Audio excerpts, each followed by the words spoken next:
you lead off with an interesting story up front. Tell us about kind of the first story that you lead with. Yeah, sure. This is obviously one of my favorite stories in the book because I open with it, but it's a story that my husband actually first told me one night over dinner. It's about this Icelandic fisherman named Guðlaugur Friðþórsson, who, back in 1984,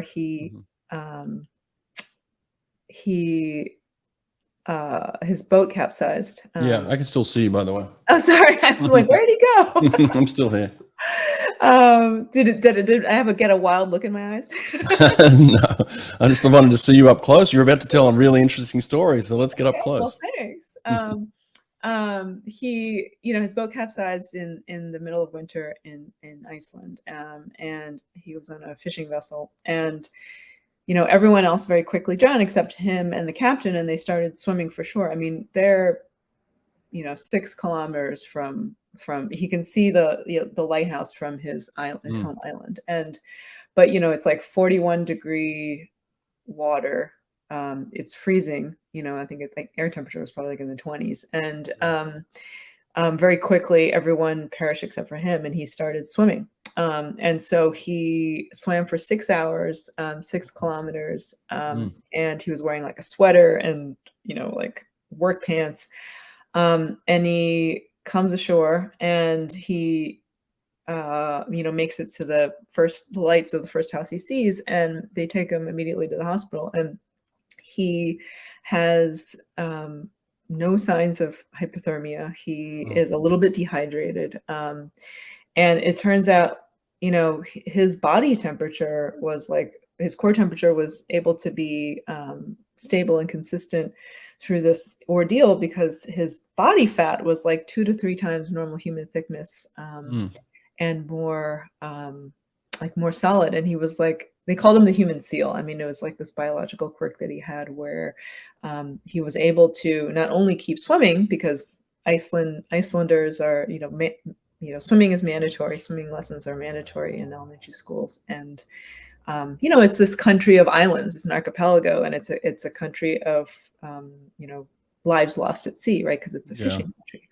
And so he became this national hero, and also, was this medical, miracle, right? Like he was this, again, like we said, like there are mythological creatures, like he was one of them. And, in Icelandic myth, like there are swimmers and gods who can like swim from island to island. And he was one of those people who, to me, like his story is extraordinary, not only because he survived this, that he happened to have this biological quirk that could keep him warm enough to survive this cold water, but that he grew up in a place where swimming was really important, culturally speaking, and to society. And the reason that the boat capsized, or the boat, everyone drowned so quickly, is that the self-deploying life raft that was supposed to be installed in the boat wasn't yet installed, and so they couldn't deploy the life raft, and so everyone died because of that. And one of the things I think is the most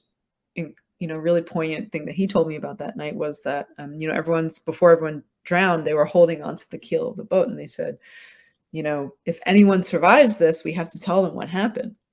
And he was like, most of the time nobody makes it back, right? And he's like, this time someone did, and I had to tell. Like I was there, and so I lived to tell it. And so he became this advocate for getting these self-deploying life rafts be mandatory on all of the Icelandic fishing fleet.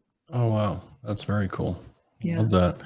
Had he had swimming training in his background at all? Yeah. So all sailors go to navigation school, they call it. And so it's like, he remembers doing all of these, swimming races and things. And actually, after his accident, they started this annual swim every year that's called Guðlaugsund. It's been going on every year since then, and it's Guðlaugur's swim. And so it started out the navigation school because the navigation, the headmaster was like, we're swimming in honor of these lives lost, and we're also swimming to commemorate what you did, what you were able to do. And so it's something that I actually swam in that race.